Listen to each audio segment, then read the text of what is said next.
asalaamualeykum askanu Thiès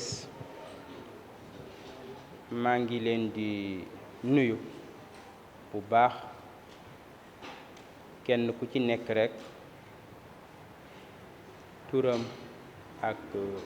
santam di nuyu suñu mbokk yi nga xamante ni ci biir réew mi ak bitim réew yépp jamono bii ñi ngi ñuy bàyyi xel waaye di nuyu public bi nga xamante ni ñëw nañ déglu suñu fekkee suñu waxtaan waaye ma nuyu bureau municipal bi nga xamante ni ñëw nañu ñoom it fekke ci suñu waxtaan ma woote woon waxtaan wi jëmale ko ci Thiès ginnaaw bi nga xam ni élection 23 janvier jàll na fi Thiès wóoluñu teg ñi ci boppu mairie bi ma dellu gërëm bu baax a baax waa Thiès yépp ci kóolute boobu ci yaakaar jooju ca ñu xam ni lu rëy a rëy la ci ñun kon ñi ngi ci gërëm waa Thiès yépp te di wax waa Thiès lépp lu ñu man walla ñu xam ko dinañu ko def ngir suñu dëkk bi jëm ci kanam waxtaanu tey wi dafa am objet li tubaab di wax lu ko tax a jóg li ko tax a jóg mooy bi ñu dénkee dëkk bi ñu ñëwee ak léegi mi ngi toll ci ñetti weer ndaxte ñi ngi ñu installé préfet mi ngi ñu installé le 11 février 2022 le 18 février ñi def passation de service boobu ba léegi ñi ngi ci liggéey bi ñu tàmbalee liggéey boobu ñu fekk fi ay jafe-jafe yu bari ci dëkk bi dinaa ñëwaat ci objet conférence de presse yu état des lieux mais bi ñu ñëwee li ñu jëkk attaqué mooy le cadre de vie ndax dañu seetlu ni Thiès naam turu ville la yor waaye Thiès est tout sauf une ville bu Thiès des villes deuxième ville du pays capitale régionale am aéroport autoroute bi jaar ci wetam am université mais dëkk bi ci boppam nuruwul ab ville ñu ni cadre de vie boobu mooy suñu premier objectif ndax mooy mission primaire une collectivité locale ñu fekk dëkk bi tilim acte bi ma jëkk a def bi ma ñëwee maire ñi ma jëkk a seeti mooy waa UCG waxtaan ak ñoom ni leen mën naa accepter lu ne ci dëkk bi sauf dëkk bi nag moom dafa tilim waaw ñu def ko yitte bu baax a baax action bi ñu jëkk a lancé mooy opération de nettoiement et de désencombrement opération bu xawoon na diis trop ci wàllu la ca waroon a dem ci ay moyens mais yàlla dimbali nañu réussir nañ ko ak ay partenaires ba tey jii ku yeewoo Thiès boo duggee ci dëkk bi gis nga ni dëkk bi mi ngi gën a set waaye suñu ambition raw na loolu ci dëkk bi ndax suñu personnelu FERA renforcé nañ ko dinañu am 250 agents FERA ñu boole ko ak lu UCG am suñu yéene mooy ci kaw tali bi dootul amati sax suuf waxuma la ak leneen. Thiès ville propre ñu commandé une centaine de bacs à ordures ndax bi ñu ñëwee dëkk bu mel ni Thiès ñu ne amul poubelle ñu bokk programme boobu ak UCG tey jii ci biir dëkk bi am na ci ay barab yoo xamante ni def nañ fa ay poubelles yu mag mooy 660 litres yi ca du ñu yam foofu ñu bëgg dëkk bi set waaye ñi bëgg it dëkk ville dafa am ay espace vert yooyu ñi gisoon ni dañ ko privatiser ay boroomi alal récupérer ko di fa def seeni activités ñu nekk ci xeex bu metti pour récupérer espace vert yooyu delloo ko Thiès. Inondation yi aussi ñu liggéey ci anticiper ko boole ko ak bokk ko ak 3 maires yépp ñu dem sur le terrain waxtaan ak population yi waaye bokk ko ak université yi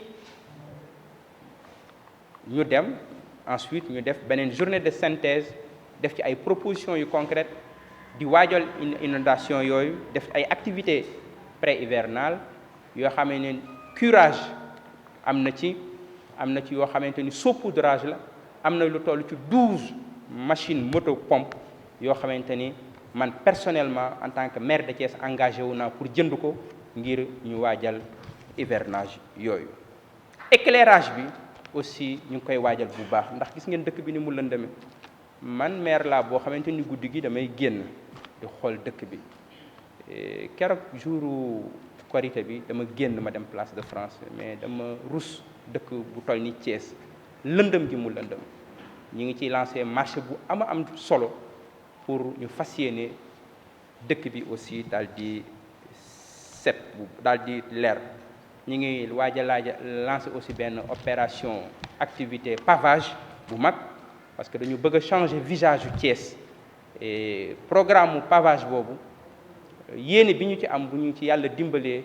jàpp naa fii ak at yu néew di ngeen gis ni Thiès changé na. loolu ci yenn rek la ci yenn activités yi nga xamante ni am nañ ko muy yoo xam ni commencé nañ ko ngir bëgg dëkk bi gën a xarkanam dëkk bi gën a taaru waaye li waral jataay bi yépp tey du sax loolu du def bilan waaye mooy ma wax leen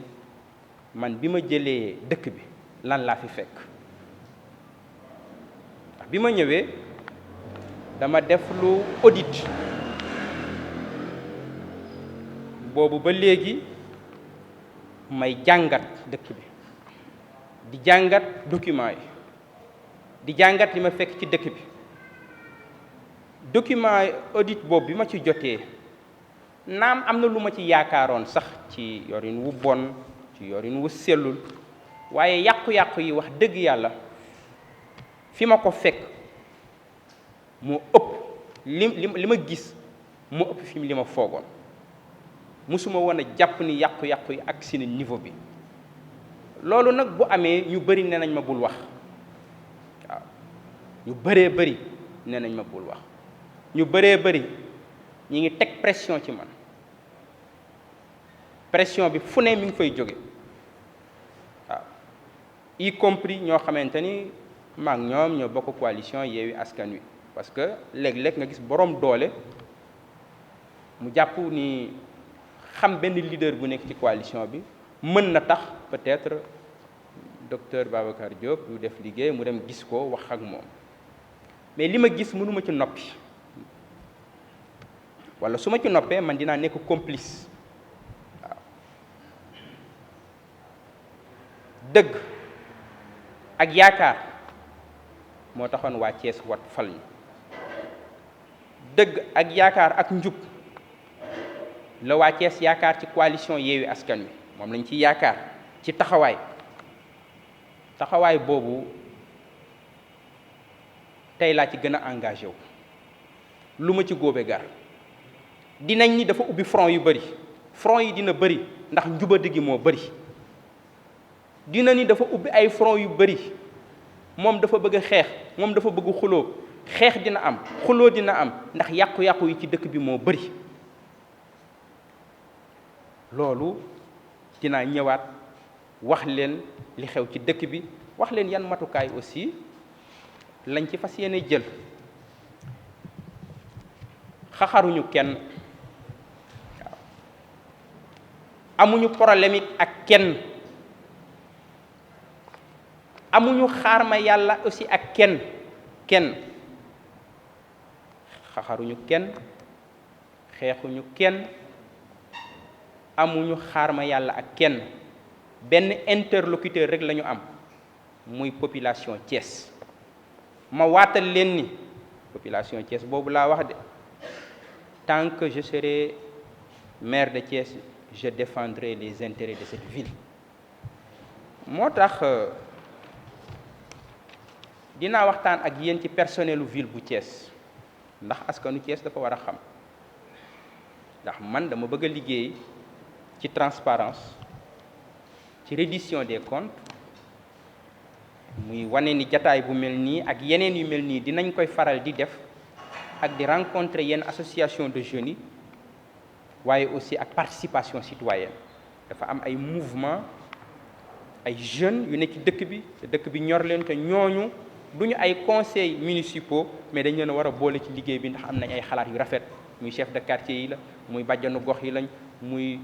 ay organisation citoyenne yu mel ni Forum Civil ak yeneen ak yeneen ak yeneen participation citoyenne boobu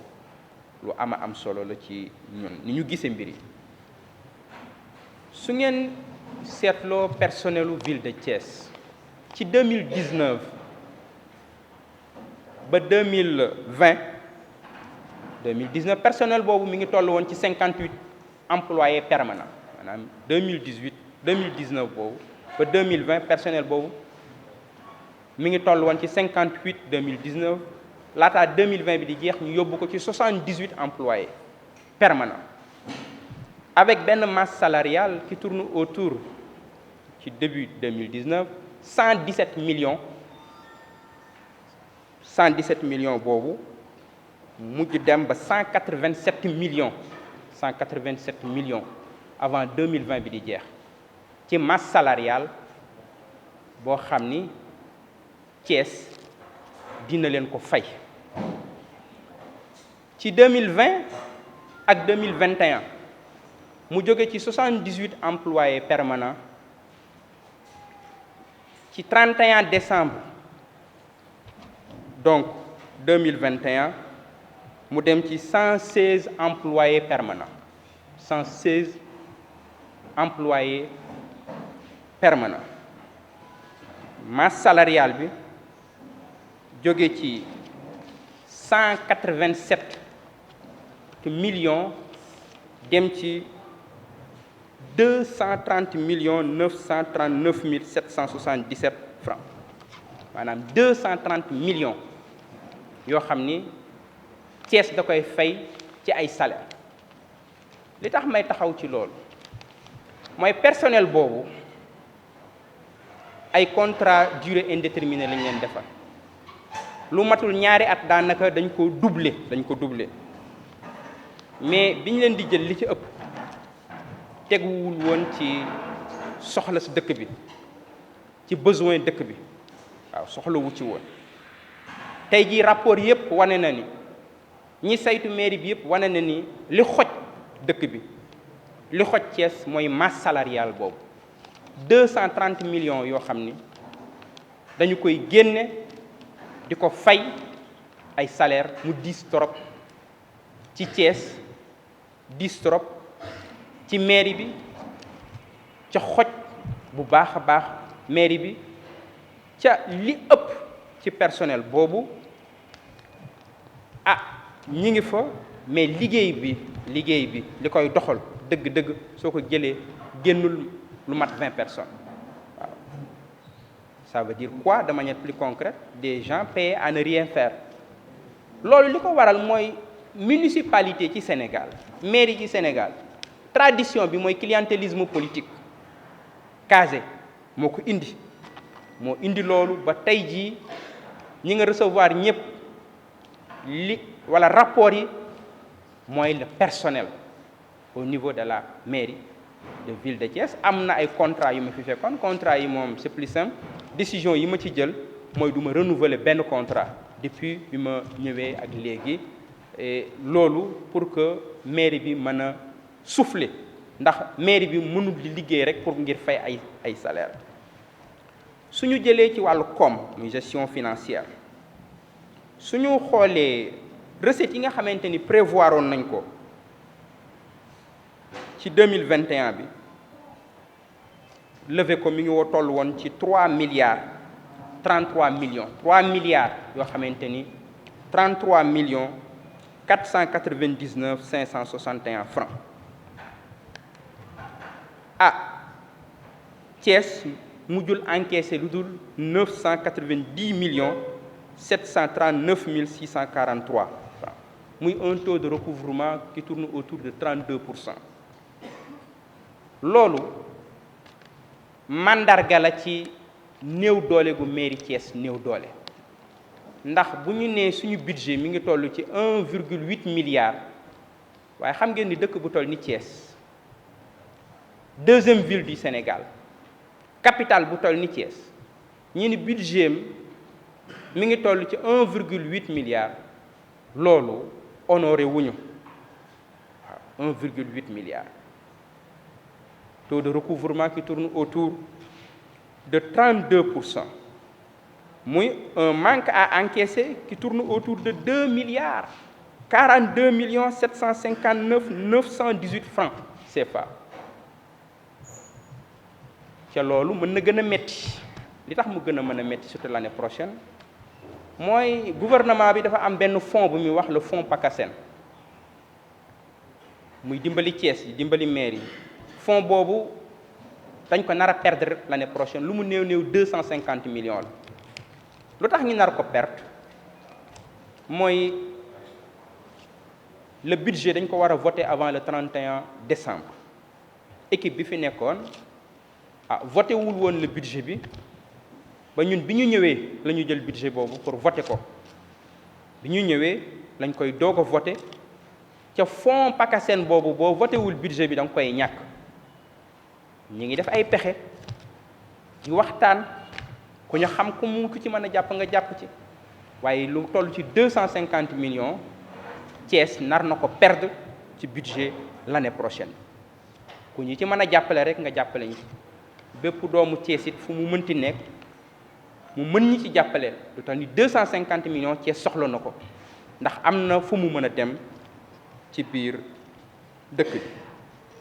suñu jëlee bor yi ci dëkk bi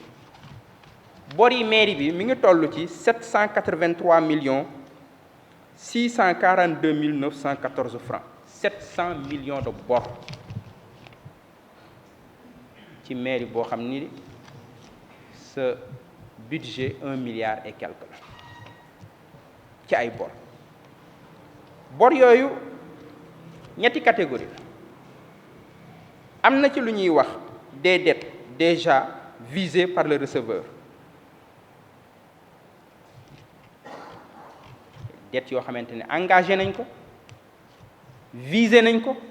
fay rek daanaka moo ci des mi ngi tourné yooyu ñi ngi toll ci 91 millions 418 000 40 francs am na ci ay bor yoo xamante ni engagé nañ ko waaye visé guñ ko yoo xamante ni fekk nañ ko fi mi ngi toll ci 352 millions ay bor 861 232 francs am na ci bor yoo xamante ni contentieux la yoreel nga ma waaye indil juste lu ko justifié lii mairie bi moo ñu ko yoral contentieux boobu mi ngi tourner autour de 339 millions 362 642 francs loolu aussi ay bor la yoo xamante ni mairie bi yoreel na ko ay entreprise yoreel na ko ay nit waaye bor yooyu audit bi am na leneen lu mu ci wane bor yooyu du noonu lañ koy fayee de parce que audit dafa wane ni léeg-léeg nit ni yoreel nga ma suñu ko woowee ñi def suñuy enquête papier ya muy indi ak li ñuy déclaré dañuy gis ni bokkul entre li fournisseurs yi di wax ak li nga xamante ni moo nekk papier am na ci lu ci lëndëm. duñ ni rek yoreel nañu bor Thiès 700 millions ñu ni dañuy ñëw ku indi sa papier ñi fay ko yooyu dina am càmbar bu leer a leer boo xamante ni dinañ ko def bala ñuy fay bor yooyu.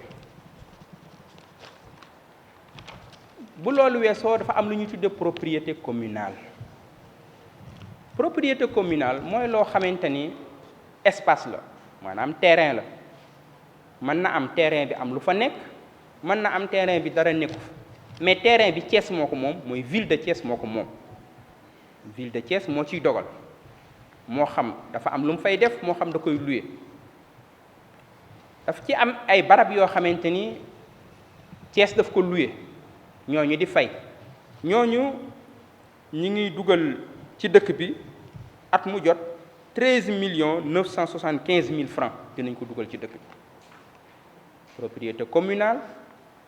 boo xam ni Thiès moo ko moom ville de Thiès di ko louer ñi ngi dugal ci dëkk bi lu toll ci 13 975 000 francs. mais 13 millions yooyu sarax la sarax. et je vais être très clair sarax la ñuy jox Thiès ci 13 millions dafa am benn décret bu président de la République signé muy le décret numéro 2010-400 du 23 mars 2010 bu fixé am na ay espace yoo xamante ni ci Thiès ku fay louer ñaata nga war a fay le mètre carré ñi ngi war a fay le mètre carré 40 000 francs le mètre carré par an 40 000 francs le mètre carré par an dinaa ci ñëwaat. propriété communale bi mi ngi dugal 13 975 000 francs CFA par an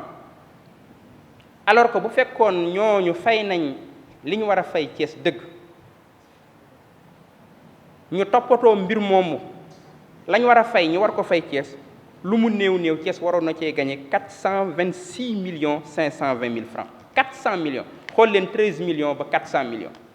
ci ay boroomi alal. ay sociétés yoo xamante ne ay milliards la ñuy def chiffre d'affaires la ñu ko loué ñu toog ci barab yooyu dinaa leen ci jukkil yenn bi ci jiitu mooy Sonatel parce que damay wax ak yéen lu leer da ngeen a war a xam seen dëkk bi fan la toll seen alal fan la toll yan loxo ngeen ko teg ñi ngeen ko teg ci seen loxo ñan lañ ko luye ñiñ ko luye ñaata la ñuy indi ci dëkk bi moo tax ma ciy wax. nee naa nag pression bi bëri na ñu bëri nee nañ ma bul wax ci lii ñii ay boroomi doole fii mais kenn mënuma tee wax ku dul suñu yàlla suñu borom lu ma ci góobe gar Thiès jaral na ma ko.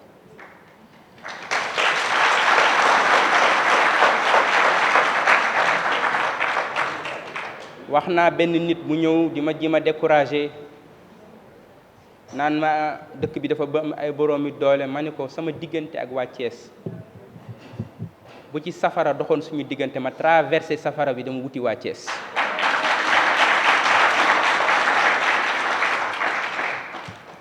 Sonatel dafa loué 1000 mètres carrés dañ ko loué 1000 mètres carrés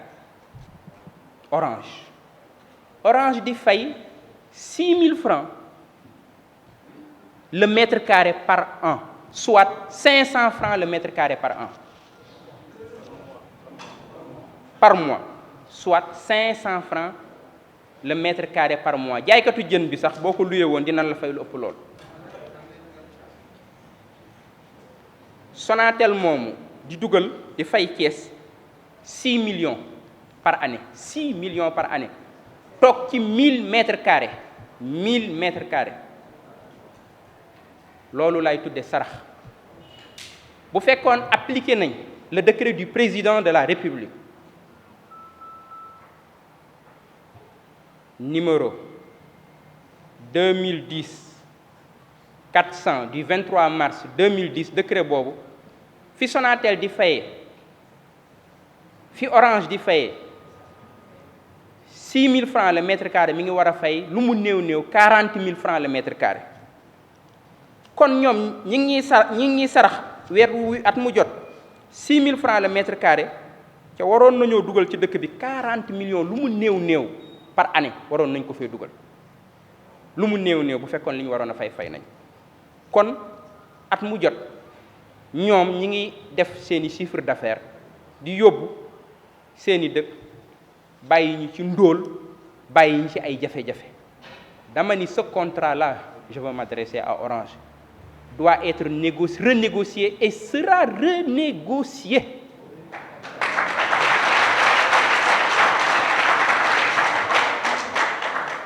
Ñun kenn duñu fekk suñu dëkk au cœur de Thiès, au cœur de la ville nga occupé 1000 mètres carrés di ñu sarax at mu jot sarax laa wax at mu jot 6 millions francs ca pendant ce temps jamono bu ne accident am ci yoon wi ndax yoon wu bon xale waroon a jàngi oto mbëkk ko ndax booba traçage bu baax sax amu fa dëkk bi lëndëm këris agression am fi. Je veux parler à la Sonatel, ce contrat doit être renégocié et ce contrat sera renégocié. Je veux être très clair sur cette question. CBAO mi ngi occupé 800 mètres carrés 800 mètres carrés ñoom it li Orange di fay la ñuy fay 6 000 francs le mètre carré par an, soit 500 francs le mètre carré par mois. jaaykatu jën bi sax boo ko luyee woon dina la fay lu ëpp loolu 6 000 francs le mètre carré par an, soit 500 francs le mètre carré par mois. CBAO mi ngi fay Thiès mairie Thiès lu mu néew at bu jot 4 millions 800 la fiy dugal, alors que bu fekkoon respecté nañ le décret numéro 2010-400 du 23 mars 2010 nga xam ne décret bi président de la République moo ko signé wax ni ñoom li ñu war a fay lu mu néew néew c'est 40 000 francs le mètre carré par an, ñoom waroon nañoo dugal ci dëkk bi lu mu néew néew 32 millions xool leen entre 32 millions ba 4 millions. ca booba ñun ñu ngi gën a ndóol suñuy doom gën a nekk ci ndóol suñuy école gën a bon suñuy yoon gën a bon dëkk bi gën a lëndëm këriis. Thiès barab yu bëri amuñu ndox, quartier yu bëri amuñu ndox, loolu c'est un problème boo xam on n'en parle pas dans cette ville. am na ci ay quartiers yoo xam comme ay village ci boppam dañuy root ci ay teen di wuti ndox sonn trop. Je veux m'adresser à la CBAO. Ce contrat doit être renégocié et sera renégocié. Je vais être très clair sur cette question. mu des EMG boobu nag moo gën a garaaw ñu bëri nee nañ ma bul wax dinaa wax. Sëriñ Moussa Ka dani murit yi ñoo ma woo ni ma tawatal te bu ñu woo saw làmmiñay woo xarnu bi. Thiès ñoo ma woo ni ma tawatal te bu ñu woo moo tax foog ma wax. Je défendrai les intérêts de cette ville, je ne peux pas me taire. kenn nit mënu ma tax a noppi ku dul suñu borom. EMG depuis 2014 mi ngi occupé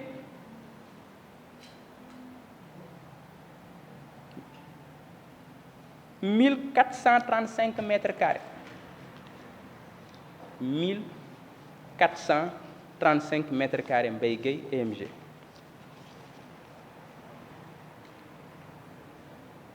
musuñu fay 1 franc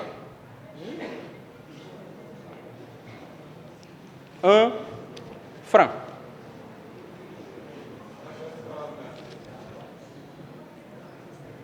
bind naa ko yóbbante nañ ci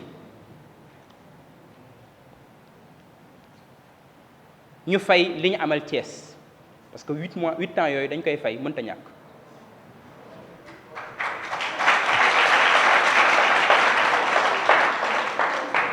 wax naa leen bañuma ñoom ñu continuer fa ak projet bu ñu fa mën a am mais bala ñuy wax dara bor bi ñu am 8 ans yi dañ koy fay lu mu néew néew at mu jot 1435 mètres carrés yi li Orange di fay baaxul de mais bu fekkoon dañ ko appliqué ci barème Orange bi waroon nañoo dugal lu mu néew néew 8 610 000 par an waroon nañ ko fi dugal.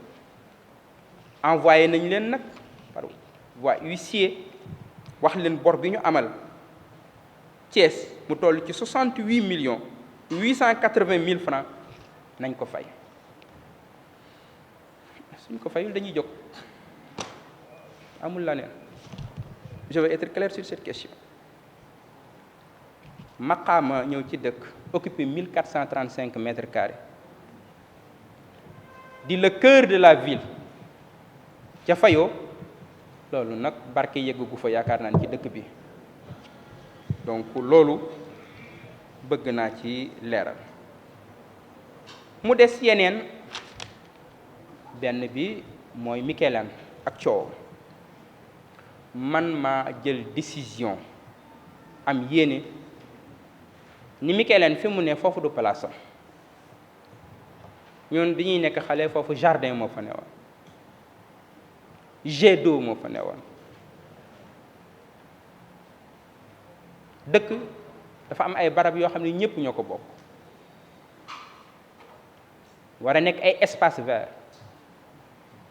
yoo xam ni ku amul xaalis it boo fa demee féexlu li ma gën a metti ci koor gi dama daan génn taxaw sama bureau ma gis mag ñi di dàq koor ñëw ba ci place bi foofu toog ci gris yi ca foofu di xolu Thiès jardin bi nekkoon foofu dañ ko fa bëgg a delloo si ñoom Mikelan ñu signé woon benn contrat 1er janvier 2015 avec mairie de ville bu Thiès ñu renouveler leen ko ci 2019 bi contrat boobu war a dem ci 5 ans mais ci contrat bi dañu wax ni mën naa am rupture unilatérale ça veut dire ñaar ñi séq contrat bi mairie bi bu ko neexee génn ci contrat boobu su fekkee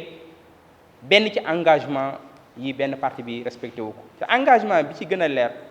mooy xaalis boo xamante ni Mikelan yoral nañu ko mu toll ci 10 millions ndax gëj na fay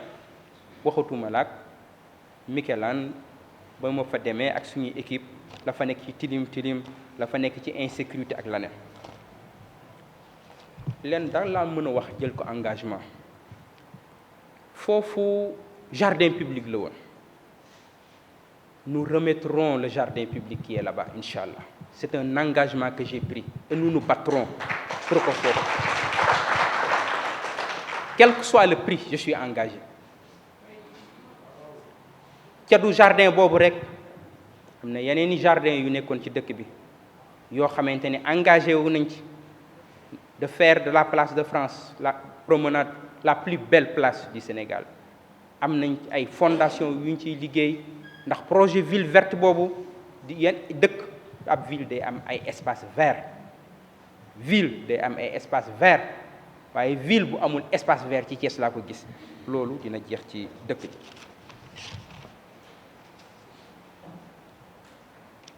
mu des yeneen mooy yi gën a garaaw waaw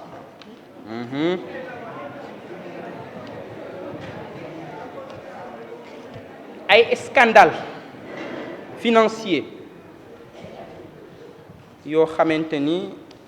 fekk naa ko ci dëkk bi ñu bëri tinu nañ ma ci ñu bëri wax nañoo ak man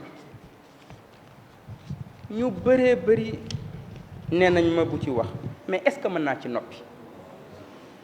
mais su ma ci noppee di complice dafa am benn entreprise bu gagné benn marché mobilier et matériel administratif en 2021 xaalis boobu mi ngi toll ci 19 974 francs CFA. entreprise bi gagné marché bi ni day meubler waat mairie Thiès ko mairie di waxe meubler ci kër yi defaraat meuble yi indi ay taabal indi ay chaise defaraat ay télévision mairie bi rafet muy 19 974 450 francs CFA. moom mu def ci ay pexe exécuter marché bi jël xaalis bi def ci poosam wuti ay faux PV yoo xamante ni ñuy liggéey mairie ñoo ko liggéeyal bindal ko ni ko yow yaa gagné marché bi indi nga matériel bi installé nga matériel bi ci lépp ay kàcc la benn chaise bu gën a ndaw duggul mairie. dernier équipement bi am mairie c'était 2014 waaw nit ko am barke jàpp nga ne am nga barke ci dëkk bi ba mën a gagné marché 19 974 000 francs bari ay pexe encaissé xaalis bi def ci sa poche bari ay pexe jël ay pauvres travailleurs nga signalé loon ay faux PV de réception ni matériel bi ñëw na nga ni yow am nga barke ba loolu kenn du ko wax ku ma ko mën a tee wax nekkul ci dëkk bi. je le dirai, je le dénoncerai, je le combattrai. Je lui ai dit ak ña tax ci dossier bi yëpp ña ñu yónni le seul compromis que je peux faire sur cette affaire mooy qu'il rembourse jusqu'au dernier centime. C'est le seul compromis que je peux faire. benn compromis laa am ci dossier boobu ma depuis 2 mois maa ngi ay pourparlers ak ñoom dañuy jàppoon ni damay caaxaan. benn compromis laa ci mën a def mooy xaalis bi ñu jël ñu remboursé ko waaw xaalis bi ñu jël travailleurs les pauvres ñu signalé leen ay papiers ñëpp dama leen a woo sama bureau laaj leen ñu ne ma dañ leen a indil ay papiers ni leen signé leen am na ci ku jigéen koo xam xaw tuuti sax mu jooy tuuti mu ni dañ ko indil papier ni ko signeel moom mu signé ma waxtaan ak suma avocat mu ni ma liñ la wax na ko huissier consigné huissier bi dem ñoom ñu bañ lañ ma wax sama bureau nanguwuñ ko wax huissier parce que xam naa ni dañ leen ko digal ma jox leen demande d'explication ñu bañ ni duñu répondre demande d'explication bi ba date bi expiré ma wax ak suma secrétaire général parce que comme mooy chef de l'administration ma ne ko waxal ak travailleurs yi parce que am na foo xamante ni bëgguma fa yegg ak ñoom 4 la suñu bu ñu répondrewul sama demande d'explication dinaa suspendre leur salaire bi ñu xamee ni caaxaanuma ñu doog a répondre demande d'explication boobu muy c'est du faux, c'est un marché fictif. Marché boobu ak ñi ci taq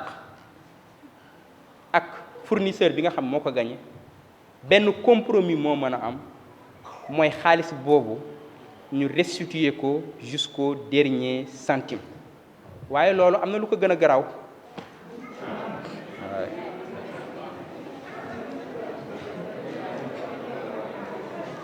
loolu li muy garaaw garaaw yépp am na lu ko gën a garaaw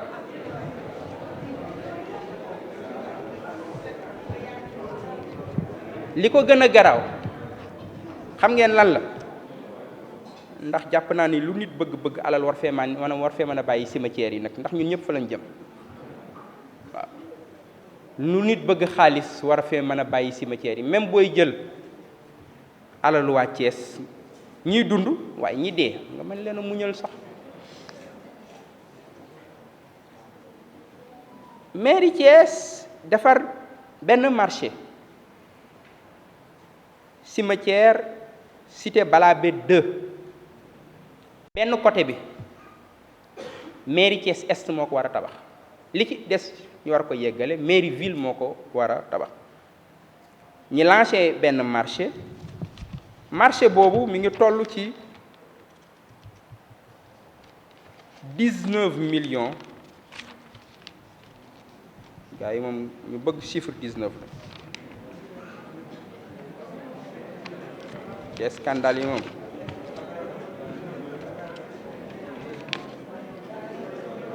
$19,937,280 francs 19,937,280 francs tabax muru cimetière bu njamoon foofu du garaw aka ñoo bari pexe mais suñu sëriñ bu mag ba maam Cheikh Ahmad Tijane si daf ni bari pexe nekk ci ak njuba ko gën a wóor léeg-léeg nit bari pexe lool am expérience lool ñu koy defal ay certificat muy dem ci àdduna bu fu ne bari pexe waaye gis nga pexe yooyu musiba la bu nekkul ci ak njub yàlla nañu yàlla dimbali dellu si ci ñu ak njub yoonu siratal mustaqim bu ñu ci nekkul yàlla nañu yàlla dimbali gide ñu dellu si ñu ci yoon woowu ñu exécuter marché boobu loolu mooy lan mooy gars yi wut nañ seeni papier ñoom nee nañu cimetière yi nekk Balabé ñoom nee nañu tabax nañ ko nee nañu ciment ba saf na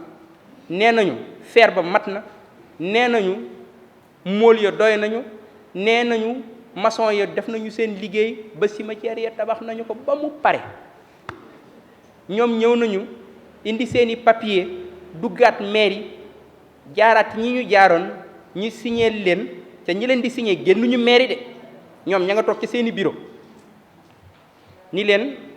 macha allah liggéey bi rafet na ciment bi doy na fer bi doy na maçon yi mën nañoo tabax liggéey bi mat na ñu signé leen ko ñu jël xaalis ba lekk dem seen yoon. ca tey ku mu weddi li may wax bu la neexee soo génnee fii nga dem ci cimetière yi cité Balabé waaw ñu ne ma naa noppi loolu mais fan lañ ko teg mais loolu su ma ko noppee di naafeq su ma ko noppee di complice ñi ne ma bu ma ko wax ñi ni kenn du ko fi waxe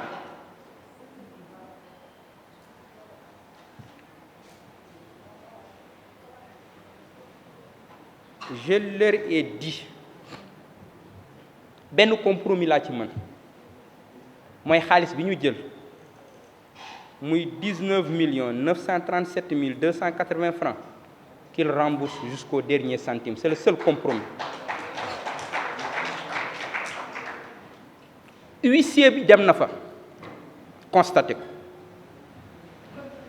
tous les dossiers sont avec nous.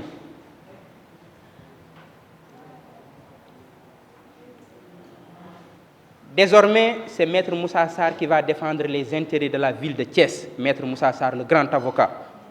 moi défendre les intérêts de la ville de Thiès. Maître Moussa Sarr.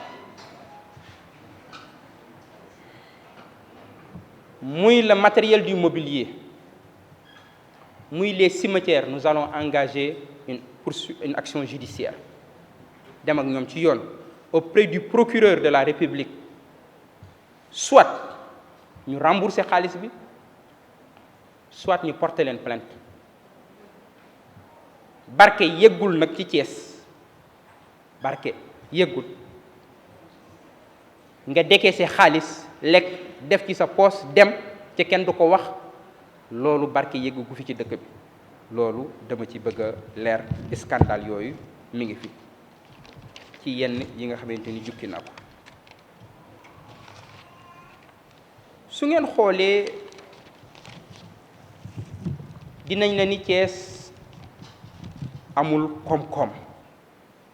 dinañ leen ni Thiès dëkk bu ndóol la ndekete mbir yi suñ ko jaaraloon ci yoon ci yorin wu rafet am na 412,545,000 francs yoo xam ni mën nañ ko yokk ci gafaka Thiès loo xamante ni ci propriété communale kese lay jóge am na lu toll ci 225 millions 777 000 francs 886 francs yoo xamante ni mën nañ ko yokk ci gafeke Thiès loo xamante ni ci impôts communaux yi la jóge muy 638 millions yoo xamante ni chaque année day nax saay yoo xamante ni ay pexe yu simple Thiès mën na ko récupérer dugalaat ko ci dëkk bi loolu su ngeen xoolee fi dëkk bi toll ci ay jafe-jafe ci budget bu néew doole ci dëkk bu lëndëm ci dëkk bu amul sécurité ci dëkk bu tilimoon ci yu bari yoo xam mairie dafa waroon a taxaw ci Thiès waaye gisuñu mairie li muy jafe-jafe ñun nag dafa nekk un défi mooy dañu ñu fal ngir ñu taxaw ci défi yooyu kon Thiès amul problème économique du problème bi am Thiès c'est un problème de gouvernance waaw nan la ñuy yore yorin wu set yorin wu sell yorin woo xamante ni li fi nekk ku si néew ci alal ñi def ko fa mu war a nekk koo fi indi rek muy borom xam-xam muy universitaire nga dox ak moom ci dëkk bi nga wax ko mu indi bu duggee gis li nekk ci dëkk bi ci potentiel dañuy Thiès yéen waru leen a jooy mais bu leen mere kenn mere leen seen bopp soxla wu leen kenn pour demal seen bopp parce que le potentiel est énorme mais le problème que nous avons muy problème mu gouvernance problème mu yorin loolu moo tax mairie bi fas yéene ci taxaw bu baax a baax loolu am na ay jéego yu ñu ci def parce que dem naa fi mission université bu Thiès pour ñu jàppale ñu ngir ñu taxaw dem naa trésor dem naa impôt et domaine waxtaan ak ñoom ñëpp conscient nañ ni le potentiel est énorme au niveau de Thiès loolu moo tax samedi bii ñu jëm ak dimanche muy 21 ak 22 dinañ def atelier bu mag jagleel ko ci mobilisation des ressources financières fii ci Thiès woo ci ay boroomi xam-xam woo ci doomi Thiès woo ci service impôt service état bi parce que il faut dëkk bi dundaat pour mu dundaat foog dëkk bi am alal comme alal lu Thiès bi ñuy pasaree ñu xool nan lañ ko mën a ñoŋale waaye nan lañ alal ji nga xamante ni aussi day naax saay nan lañ ko mën a récupérer ak yeneeni alal ba dëkk bi comme dugg fi pour que projet yi ñu am ci boppam ñu mën ko réaliser loolu samedi bi ak dimanche atelier boobu dinañ ko def fii ci Thiès jafe-jafe yooyu ci dëkk bi ci wàllu budget bi ma fekk ko fi moo tax bi ñu ma falee maire de la ville de Thiès bi ma ñëwee ñi ni maire institution la maire de Thiès institution la premier magistrat de la ville conseil municipal bi nii man dama war a am véhicule de fonction ndax ni may gisee ni awma véhicule de fonction ndax fekkuma ko foofu may leeral ni ligne carburant dinaa ñëwaat ci loolu ligne carburant bi ci 10 derniers mois yi utilisé nañ 70 millions de carburant à Thiès ci li ma toll ci ñetti oto yoo xam ne ñoo nekk ci ville 70 millions de carburant xanaa Thiès moom ñun ñoo doon jox service état bi yépp carburant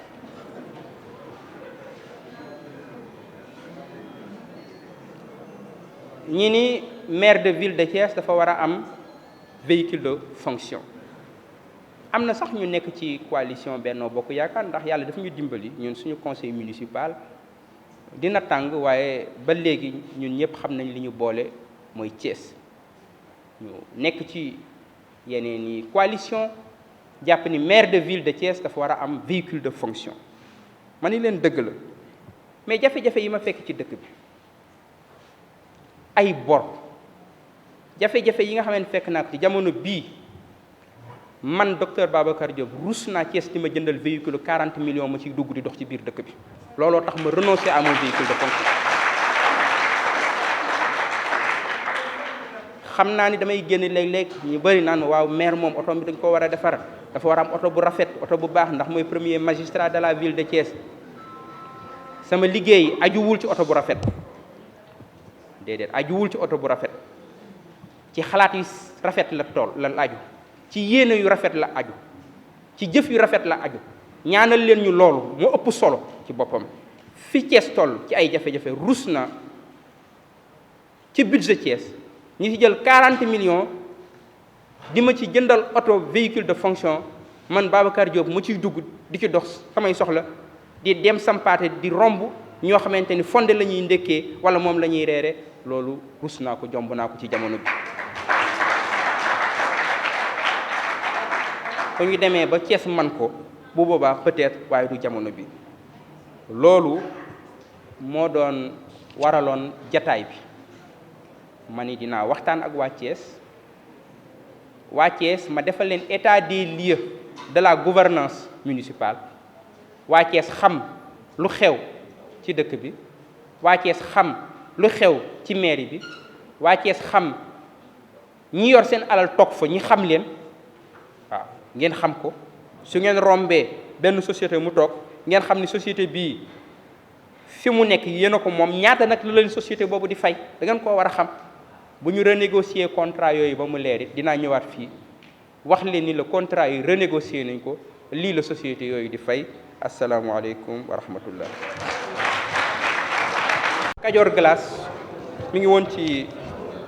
ngi ci dossier yi Kajoor Glace li leen dese ci ay weer bariwul moo tax ma changé ci stratégie ay weer a leen dese c'est un contrat moo gën a moins compliqué ci contrat yëpp en plus soo xoolee amuñu problème mu fay li ñu waraloon ville contrat yi nañ ko négocier moo baaxul mais ils sont assez réguliers ci wàllu fay comme li ñu desee ci ay weer bariwul j'ai changé de stratégie ak ñoom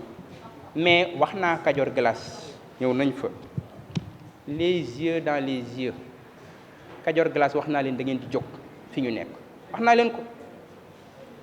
dem nañ di leen wax ni la dafa am ku nekk ci sama gannaaw conseil municipal bi oui dafa am adjoint au maire boo xamante ni moo adjoint au maire boobu xam na ni dañuy wax rek man kenn mënul nekk sama ginnaaw parce que kenn financé wul sama campagne électorale sama baat ci kaw. Aucun homme d'affaires dans ce pays n'a financé ma campagne électorale aucun. Je suis libre. Gis nga dëkk neutre amul neutre waxu naa fekk la amul far foog mu am ñaar na nga am far ak askan wi far ak sa askan ak sa intérêt askan wala nga far ak intérêt de groupe. am na ci ñoo xamante ni dañuy far ak intérêt de groupe am nañ ci droit mais man le bureau municipal le conseil municipal dañuy far ak Thiès ak intérêt waa Thiès ñi xeex ngir Thiès jëm ca kanam.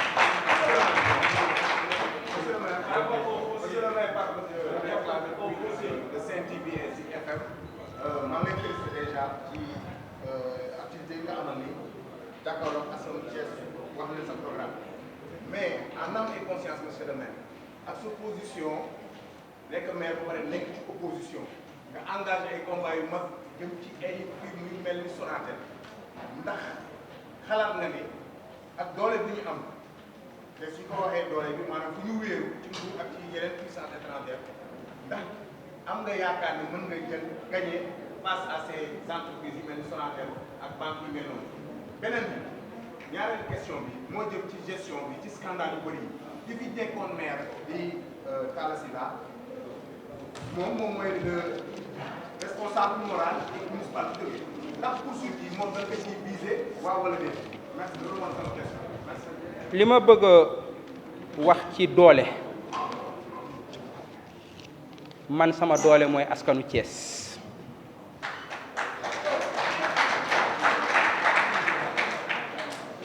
man sama sécurité mooy askanu Thiès tant que ma yëg jàppale askanu Thiès tant que ma yëg ni maa ngi yewoo ci xolu doomu Thiès tant que am naa assez de sécurité ba mën a dox ci dëkk bi ba soxlawuma garde corps mën na maa yewoo ci quartier populaire mel ni ñoom ñu ànd ngir intérêt Thiès man gisuma société bu am doole ci àdduna ba mën maa tiital wala nga mën maa xoqatal société yooyu aka ñoo am ful la ñoom ndax xam nañ fu seen intérêt ne xam nañ fu seen intérêt dëkk nekk xam nañ fu seen intérêt seeni réew ne ful la googu ñoom ñu am ba xam ni seen intérêt mi ngi Thiès fulla googu ñu am ba ñëw ba ci xolu Thiès ñu jël fa 1000 mètres carrés ñi ñëw ba ci xolu Thiès ñu jël fa 800 mètres carrés ma ñu ñëw ba ci xolu Thiès au cœur de la ville de Thiès ñu jël fa 1435 mètres carrés nekk ci seen bopp ñun nañu am fulla googu ñun waa Thiès aussi xam fu suñu intérêt ne ñu taxaw jàkkaarloo ak ñoom xeex ko. Je l'ai dit, je le répète, je n'ai qu'une seule préoccupation, servir cette ville. Quand je me réveille le matin, la première chose à laquelle je pense, c'est Thiès. Le soir, avant de m'endormir, la dernière chose à laquelle je pense, c'est Thiès. Le matin, je pense Thiès. Quand je marche, je pense à cette ville. Dans mes méditations, je pense à cette ville. Je veux donner le meilleur de moi-même à cette ville pour faire de cette ville la ville la plus belle. Ci deuxième question bi wax naa ko léegi Talla Sylla sama mag la awma benn xaar ma yàlla ak moom ñi politique ci dëkk bi Thiès ba ñi nga xamante ni ñoo nekkoon samay adversaire ci élection yi awma ci kenn ak xaar ma yàlla amuñu dara lu ñu séq lu ñaaw amu fi kenn koo xamante ni mënuma dem këram kon awma problème ak Talla Sylla bu leen def problème man ak Talla Sylla awma benn problème ak moom daal di dama ñëw ci ab mairie am lu ma fa fekk fa ay dossier ñii ni ma noppil ci ñi ëpp ni ma noppil ma ni leen du ma noppi parce que lii su ma ko noppee Thiès jéppi ma loolu dong la kon man awma benn problème ak Talla Sylla awma problème ak keneen bu ñu personnaliser débat bi ci ay këyit lay liggéey këyit yooyu nag dinañu ko jox suñu avocat yi càmbar ko lañ ca war a def ñu def ko jàmm ni ñooy.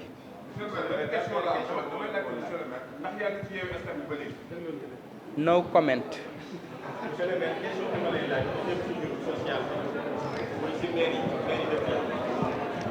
ginnaaw bi ñu dégloo sa kàddu question bi dama la koy posé ci xol Modou Mbaye la Modou Mbaye ci bàyyi ci ASIC bi Dakar lañ jóg dafa am question bu ñu la bëggoon laaj ci mbirum social ndax mairie de Fimela moom yor mbirum social te dañoo jot ay xibaar ne yow jot ngaa génne lu mel ni ay dund ay ceeb yóbbu ko sa koñ di ko séddale ñu bëggoon a xam nag loolu sax fa nga bokk ko def wala ci mairie ngir nga leeral ko. waaw Sénégal moom wax loo xamul daf ci yaatu torop man ci transparence ci boppam laa am yéene teg ci suma action politique au niveau de la mairie de ville de Thiès bi nga xamante ni ñu ngi dugg ci Ramadan bi dafa am ay sollicitation yu bari yoo xamante ni am nañ ko benn ci suñuy parents catholiques yi ci jamono carême bi beneen bi suñu directeur de cabinet compilé plus de 300 demandes yoo xamante ni ay demandes la yoo xamante ni ay doomu Thiès lañ yuy laajte ndimbal ñenn ci bureau municipal bi ñëwit ni ma yeneen maire yëpp dañ leen di jàppalante parce que boo nekkee conseiller boo demee sa koñ c'est normal que ñi dëkk ak Adji Fatou Ngom ni bon adjointe au maire la wala président Aline Diop adjointe au maire la wala Marema adjointe au maire la bi ma xalaat ma ni bon je parle avec le receveur qu'est-ce qu'on peut faire parce que après tout ay doomu Thiès yu nekk ci ay jafe-jafe la mais bu procédure lancé yooyu ñi def ko bi ñu koy def ba bi muy génn daanaka ni koor gi daal di jeex ceeb boobu ngay wax bu fekkee en tout cas li nekk mairie ngay wax ceeb boobu ak suukar soosu en tout cas ba démb ci ngoon séddalee guñ ko waaw muy 500 kits yu bokkut ak yi yeneen ambassades yi boole 500 kits yooyu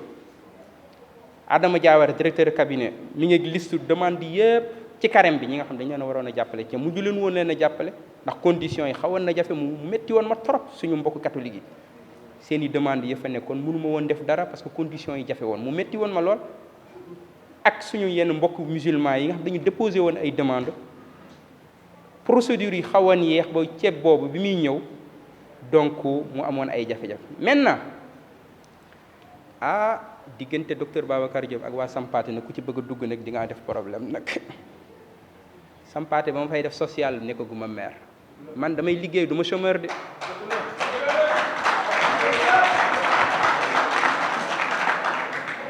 man du ma chômeur démb laa jógee université Cheikh Anta Diop lundi damay xëyaat université Cheikh Anta Diop la ma daan def Sampaate di leen jàppale bu scolaire dama daan dugal presque 1000 kits scolaires bu dara xewul ma koy dugal Sampaate la ma ama ko si néew di ko bokk ak ñoom kon loolu ku leen ci dugal rek dina leen defloo erreur li nga xam ne moo engagé la mairie de ville de Thiès mooy 500 kits alimentaires plus li ñu yeneen ambassades yi may muy ay Turquie may kits yooyu nekk fi loolu am na une partie bu dem mais 500 kits yi nga xam ne dañ ko prévoir woon ci Ramadan mu retard yooyu bu ngeen àndoon ak Adama Diawara ngeen yéeg maire yi dina leen wan parce que commencé guñ ko distribuer parce que dama leen ni woon bala ngeen ko distribuer li ci procédure lépp na leer ñi def réception bi ngeen génne liste yi ñi ci war a bénéficier man sax xaw ma ñi nekk ci liste yi je n'ai même pas besoin de donner kon Adama mi ko doon gérer sax moom xamul ñi ne ci liste parce que c'est des demandes yoo xam da koo fekk ci terrain bi demande yooyu nga xamante ne ñooñu ba ñuy déposer xamuñu woon ni ndimbal am na demande yooyu la ñu jël.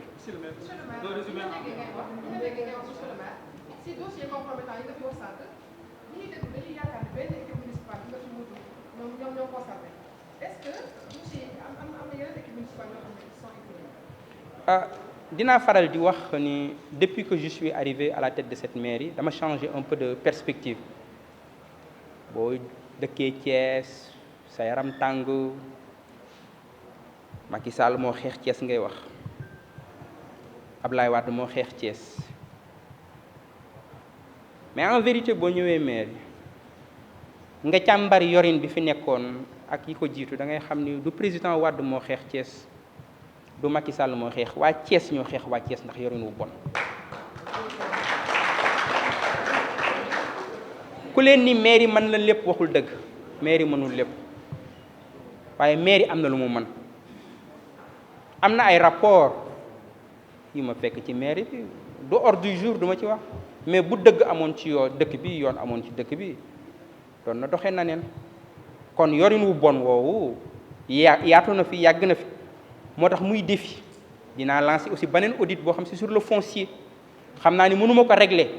mais ñu génn mbóot yi ba li xew ci foncier bi dutul xewati ci Thiès dinañu ko engagé parce que nag ñun suñu équipe bii suñu ñëwee ci mairie bi def li ñeneen ñi daan def ci ay scandale ci ay luubal ci yorin wu bon bu boobaa tuskare la dara du ko jar et l'ambition que j'ai avec cette équipe municipale c'est de transformer la ville de Thiès wax naa ko répété ko bërki démb le bureau municipal le jour où je me rendrai compte que je ne peux pas aider cette ville à changer je retournerai simplement à l'université faire mes cours bàyyi mairie bi ak kaneen mu jëm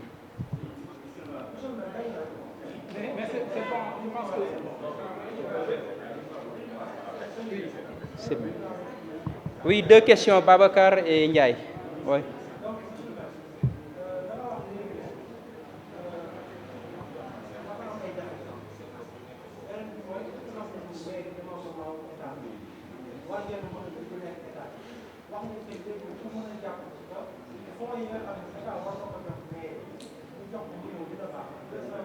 « 250.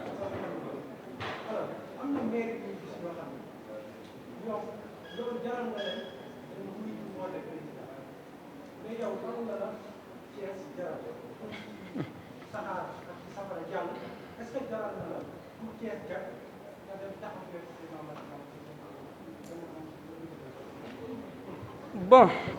vous savez, au plan politique, ñëpp xam nañ samay position laqatuwuma dafa leer.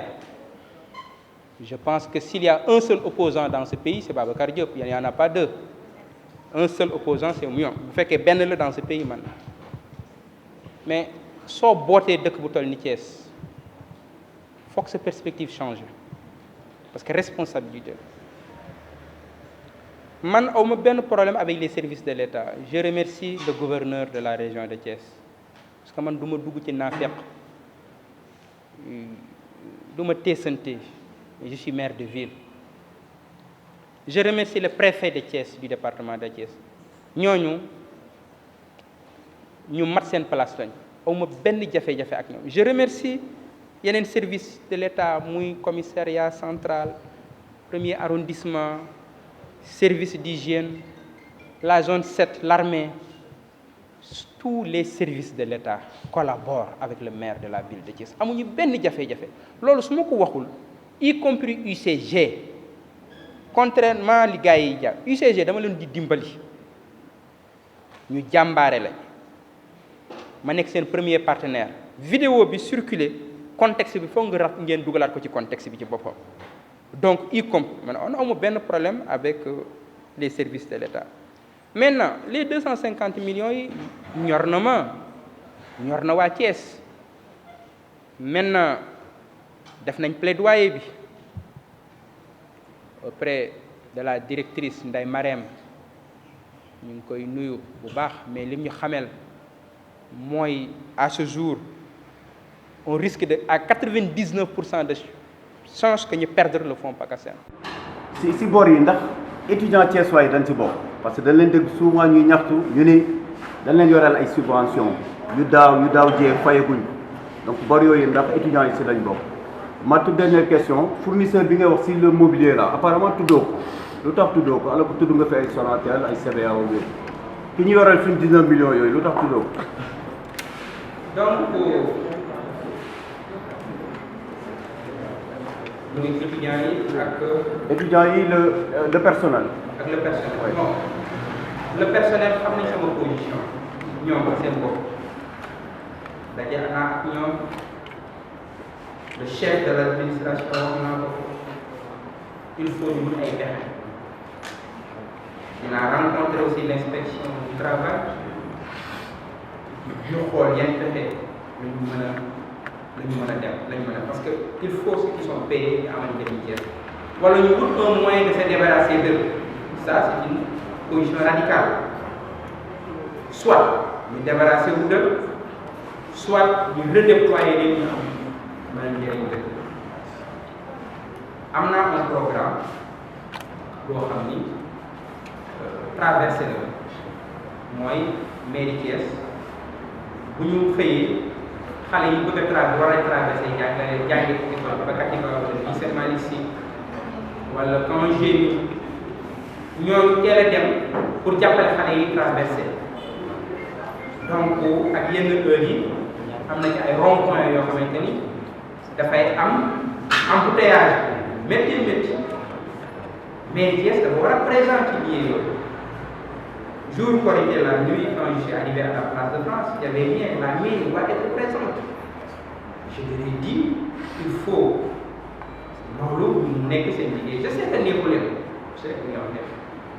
on doit simplement faire la formation avec la police mais police la ni ñoom bu ñu def formation bi pour ñu tàmbali il faut ñu am seen autorisation supérieure hiérarchique. Jour bi ñu waroon a tàmbali formation boobu dañ jàppoon ni ñoom dinañu am autorisation dafa ko police moom voilà amaguñ ko woon loolu dañuy xaar une réponse du supérieur hiérarchique mais formation boobu bu amee waaw kan xam nga ni agent mairie dinañ dem sur le terrain. Bu boobaa maanaam ñoom ñoo koy bokk parce que wax naa leen man damay def formation suma cabinet ñëpp wax naa leen ni ñuy def formation mais c'est pas humiliant xëy sol sa gilet taxaw ci tali jàppale xale bi mu romb mais loolu lan nga ci humiliant man cherche à humilier personne ma c'est avec fierté man taxaw ci tali buntu Ibakati ba jàppale ay xale yu jàll à 7h30 loolu je pense que ku bëgg sa dëkk ñi ñaan loolu am ay loolu am ay coow étudiants yi amuma benn ak ñoom jafe-jafe ci Korité gi ñu jógee ñoom ñu bëri université yëpp jàppale naa leen benn université rek moo am problème pour université Cheikh Anta Diop Dakar parce que amicale boo fa ne depuis 2 ans dañu nekk crise renouvelé wu en tant que maire de Thiès wax naa leen bu ñu renouvelé wu duñ jot seen subvention yeneen université yëpp incha allah maa ngi ci procédure pour ñu jot seen subvention yi bëgg naa sax yokk ma yokk ci l'année bi ma ñëwee dafay taxawal benn bureau de formation et de subvention au-delà amicale étudiants yi jot seen subvention dama bëgg fii ak l'année prochaine mais Thiès ñu joxe ay bourse doomu Thiès ñuy jàng loolu programme bu yaatoo boo xamante ni commencé nañ ci liggéey am na ay commission yoo xamante ni teg naa leen ci ñuy liggéey fii ak l'année prochaine doomu Thiès toog Thiès bëgg a def formation amuloo ay moyens soo ñëwee ville de Thiès dina la dimbali nga jaay ci formation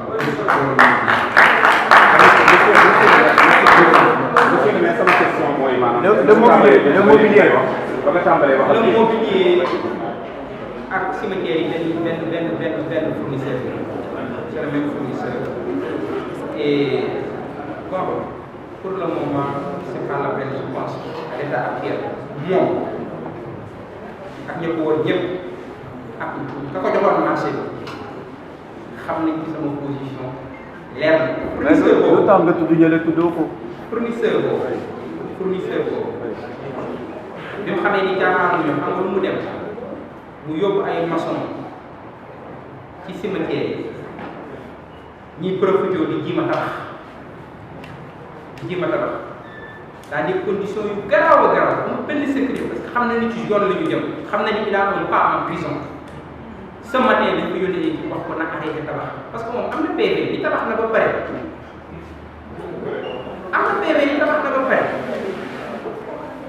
c'est vrai Thiès a un nouveau maire qui s'appelle Dr Babacar Diop engagé wu ko mu dellu sur le terrain j'ai appelé le commissaire demain su delluwaatee ci cimetière yi dinañu fa fekk je pense que les services de la mairie dinañ jël toutes les dispositions par rapport à ça et je pense que le moment venu bi nga xam ñu toute dernière question FM Pascal yow alors monsieur le maire ba tey bi nga tàmbali xam ni dañuy gis ne booy wax ci ñi nga xam ne ñoom ñooy waa Thiès da doy wax am émotion dafa mel ni da nga yërëm li nga xam ne mooy askanu Thiès li nga xam ne mooy say propos li nga xam ne ni mooy say propos dafa mel na nga yërëm waa Thiès mais li nga xam ne ni mooy encombrement wu benn li nga xam ne ni mooy encombrement wu marché li nga xam ne mooy occupation anarchique dafa mel ni ñooñu nga xam ne ñii ñooy touche bi nga yërëm ñoom ñoo ko moom est-ce que kon defe nga ni yërmande bi ngay dawal nii dina yomb pour nga désencombré ay waxtaan dëgg ca la leen Thiès buñ ko bëggee defar foog ñu waxante am na opération de nettoiement de désencombrement je vais être très clair am na lu ñu ci commencé au niveau de l'avenue Léopold Sédar Senghor am na fu ñu ko doon tabax jàpp ni ñoom trottoir bi ñoo ko moom wala wàccee suñu leen jaay trottoir am na ñu fa def seeni parking Ousmane Ngom bi amoon nañu fay jaay seeni machine occupé trottoir bi yépp ak seeni machine mais ñoom moom trottoir wala wàccee suñu leen jaay trottoir ba ci champ de course bi ci rond point bi am na ku fay tabax benn R+3 ou 4 occupé tout le trottoir mel ni moom trottoir wala waa Thiès ñu ko jaay trottoir su ngeen demee ci angle Sëñ Fall bi am na ku fa nekkoon yoroon ay tuyaux yu mag occupé tout le trottoir je vais être très clair nous allons remettre de l'ordre dans notre ville il faut que ça soit très clair loolu wax naa ko répété centre ville bi nag lay tàmbali problème mu pavage beeg yenn yi moom a xaw a tëgg tuuti centre ville bi ñoo ñu fay jaay ay daal ak yooyu yëpp day day nous allons réorganiser cette ville ba mu nur une ville dafa am ay barab pour jaay mooy marché am na barab yoo xam ne trottoir la ñëpp ko bokk mënul nekk excuse dara nga ñëw occupé ko en tout cas artère principale Thiès nous remettrons de l'ordre ça je veux être très clair et précis sur cette